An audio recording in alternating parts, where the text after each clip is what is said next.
What's up, guys? Welcome back to another deck profile for, of course, the final of the Red Dragon Archfiend series. I couldn't get my laptop working, so it's going to be scuffed phone-ish shaky video or whatever, but we'll make it work. But we'll get to the main deck first because there's a lot of changes a little bit to the main deck. So starting off, we have one copy of Pot of Prosperity.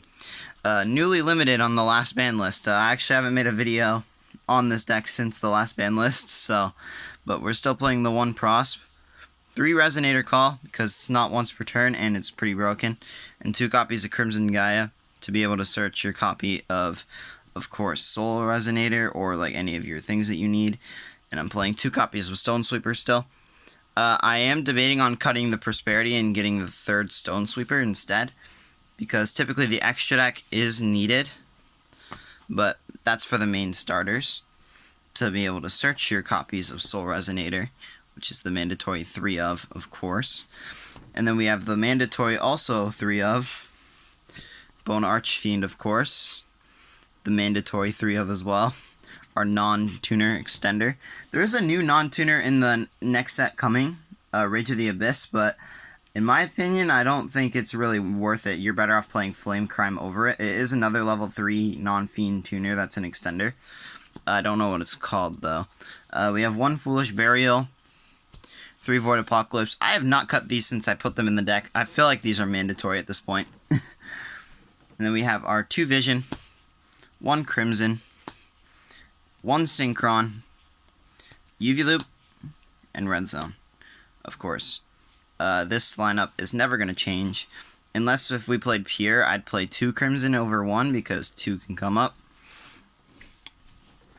We have the Terraforming, the Stand Up, I have a second one on the way, the Wake Up, the Phalanx, the 2 cards that I didn't think were originally good, but they do actually come up.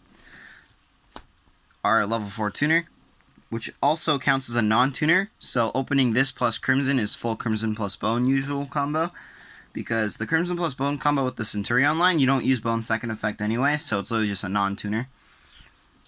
And the Gargoyle, the mandatory card. I see a lot of people not play this. You have to play it. If you know why, you know why. This card helps you play through Nibiru and things like that, especially if you own a second copy of the Field Spell, which I know majority of you should, because it's a 40-cent common.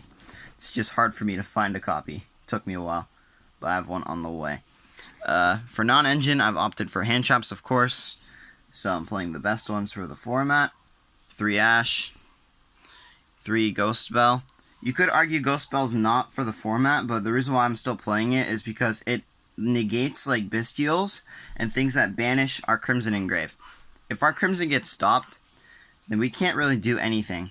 So we want outs to that, and Ghost Spell is probably the strongest out for that. 3 Veiler, and then of course 3 Nibiru in the main deck, because this card's very good in the main deck now that Apollosa's banned and all the negates are gone, or like all the main negates are gone. So extra deck, 2 Red Rising Dragon, 1 Q-Belt, 1 Scarred, 1 RDA. Of course, 1 of each. You could play 2 of each. There are some cards that you can cut, and I will explain in a bit. The 1 Scarlight, of course, mandatory. Abyss, Dispatter, Supernova, our main RDA lineup, Oxala, Legatia, and of course the Crimson Dragon, Cosmic Blazar, Trishula, Psychic, and Punisher. Extra deck hasn't changed a whole lot.